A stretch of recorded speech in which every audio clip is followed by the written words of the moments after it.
रूसी ठिकानों पर यूक्रेन का बड़ा हमला हुआ है। हाइमार्स से रूसी सेना पर किया गया है अटैक। यूक्रेनी सेना ने खुद इस वीडियो को जारी किया।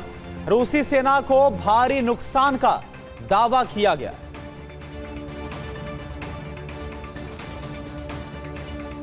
तो यूरोप में समीकरण तेजी के साथ बदल रहे हैं। रूस अमेरिका में टकराव बढ़ रहा है, जबकि यूरोपीय देशों से पहले से ही तनातनी जारी है। और इस सब के बीच रूस ने दावा किया है कि ब्रिटेन ने यूक्रेन को उकसाकर हमला कराया। रूस के ऊर्जा और सैन्य ठिकानों पर हमले के लिए ब्रिटेन ने ही ब्लूप्रिंट को तैयार किया। अब रूस ने धमकी दी है कि अगर ब्रिटेन ने यूक्रेन की सहायता नहीं रोकी तो रूस ब्रिटेन को सबक सिखाने के लिए तैयार है। और इसका सीधा अर्थ है यूरोप में भारी तबाही का सबसे खौफनाक दौर आरंभ हो चुका है।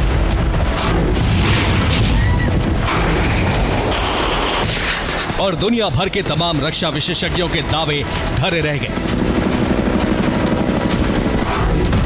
UEM Jaipur is a perfect target for prospective students aspiring for good jobs, good education with future-ready skills. क्योंकि यूरोप में जिस विनाशक युद्ध को अभी तक सुपर पावर और रूस के बीच होने की आशंका जताई जा रही थी, हकीकत एकदम उससे उलट है।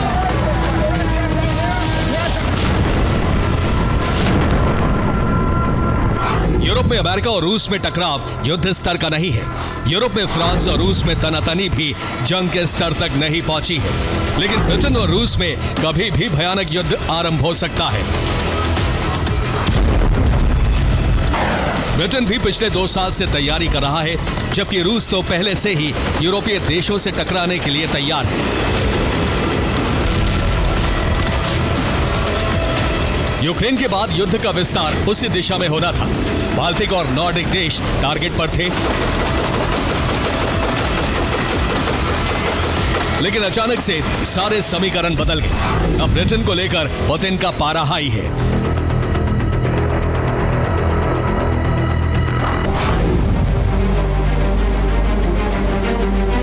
ब्रिटेन को लेकर क्रेमलिन में रणनीति बनाई जा रही है। ऐसा क्यों है, ये समझिए।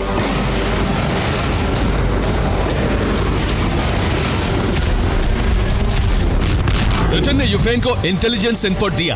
ब्रिटिश एजेंसी ने यूक्रेन को रूस के सैन्य ठिकानों की जानकारी दी। ब्रिटेन ने सर्विलांस ड्रोन काला सागर में निगरानी के लिए लगाए। ब्रिटेन ने सर्विलांस ड्रोन के जरिए रूसी एनर्जी सेक्टर की लोकेशन यूक्रेन को दी। ब्रिटेन ने हमले के लिए मिसाइलों की खेप पहुंचाई।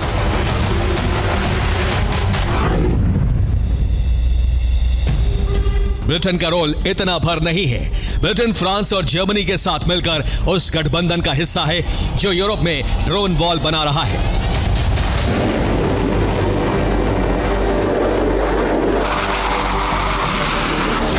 पोलैंड में रूसी ड्रोन घुसपैठ के बाद इमरजेंसी मीटिंग पोलैंड और ब्रिटेन के कहने पर ही बुलाई गई थी।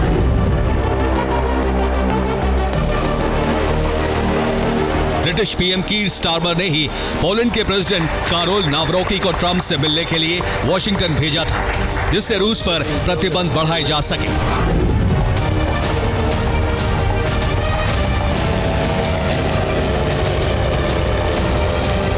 यानी पर्दे के पीछे रहकर ब्रिटेन रूस के खिलाफ बड़ी प्लानिंग कर रहा है। अंतर सिर्फ इतना है कि चेहरा ज़ेलेंस्की का है, जबकि दिमाग स्टारमर का।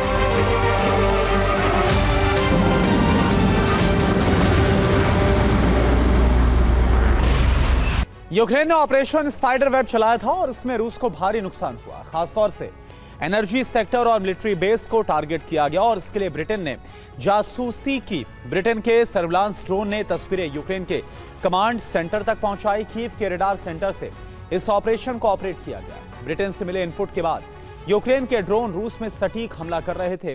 4 टारगेट्स पूरी तरह से ध्वस्त कर दिए गए।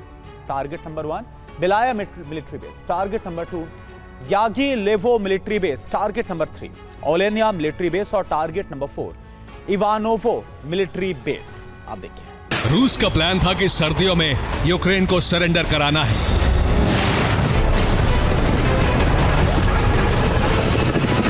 तय प्लान से रूस ने हमले आरंभ कर दिए, लेकिन क्रेमलिन को इसकी भनक नहीं थी कि ब्रिटेन इससे एक कदम आगे की प्लानिंग कर रहा है। ब्रिटेन ने यूक्रेन के लिए जासूसी की, अहम ठिकानों का इनपुट दिया और यूक्रेन ने रूस में कर दिया धड़ा।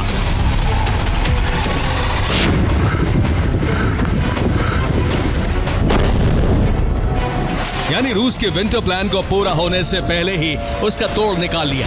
अब रूस के सामने संकट है, यूक्रेन का सरेंडर कराए या अपने एनर्जी सेक्टर को बचाए।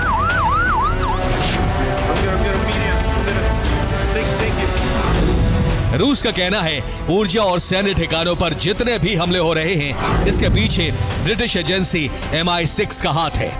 MI6 के ब्लूप्रिंट पर ही हमले किए जा रहे हैं।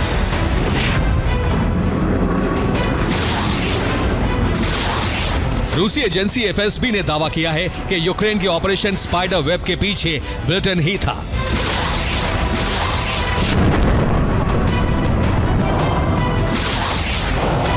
वरना यूक्रेन के पास ऐसा तंत्र नहीं जो रूस में घुसकर हमले कर सके। इस पर यूक्रेन की प्रतिक्रिया आई है। यूक्रेन की खुफिया एजेंसी SBU ने रूस के दावे को खारिज करते हुए कहा है,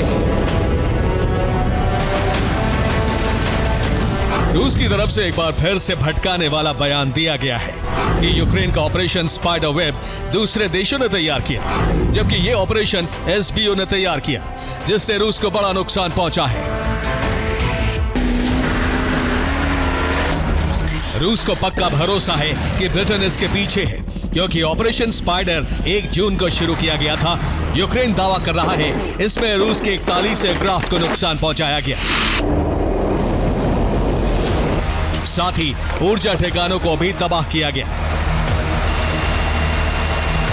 पिछले कुछ महीने में रूस के ऊर्जा ठिकानों पर बमबारी की तस्वीरें यूक्रेन के दावे की तस्दीक करती दिखी हैं।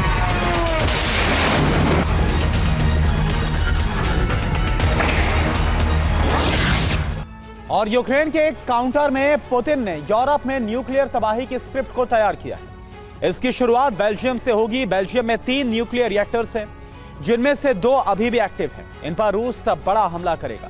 फिनलैंड में मौजूद 3 न्यूक्लियर पावर प्लांट में से 2 काम कर रहे हैं। दोनों पावर प्लांट रूस के हिट लिस्ट में हैं। फ्रांस में कुल 22 एटमी रिएक्टर्स हैं, इनमें से 10 रिएक्टर बंद हो चुके हैं। बचे हुए 12 रिएक्टर पर पुतिन मिसाइल हमला कर सकते हैं। जर्मनी में काम कर रहे 28 में 4 एक्टिव न्यूक्लियर प्लांट्स पर रूस मिसाइल वर्षा कर एटमी सुनामी ला सकता है। पोलैंड के सभी 10 पावर प्लांट पर भी पुतिन हमला कर सकते हैं। स्वीडन के 6 में से 3 एटमी प्लांट्स चालू हैं। तीनों पर पुतिन इस्कैंडर मिसाइल दाग सकते हैं। सबसे बड़ी तबाही ब्रिटेन में आएगी। यहां के 22 न्यूक्लियर प्लांट में 12 एक्टिव हैं। इन सभी पर पुतिन हमला कर सकते हैं। देखिए आप।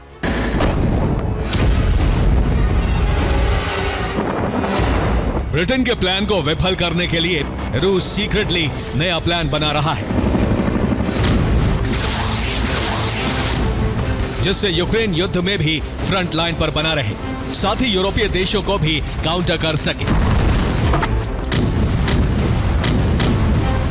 रूस ने मिसाइल प्रोडक्शन बढ़ा दिया है। सैन्य ठिकानों पर ड्रोन सर्विलांस शुरू किया है। ऊर्जा ठिकानों पर डिफेंस सिस्टम तैनात किए हैं। काला सागर और बाल्टिक सागर में वॉरशिप तैनात किए हैं। इसके अलावा रूस यूरोपीय देशों में ड्रोन घुसपैठ बढ़ाएगा, साथ ही बलून भी भेजेगा और एयर स्पेस में फाइटर जेट से घुसपैठ की भी तैयारी है।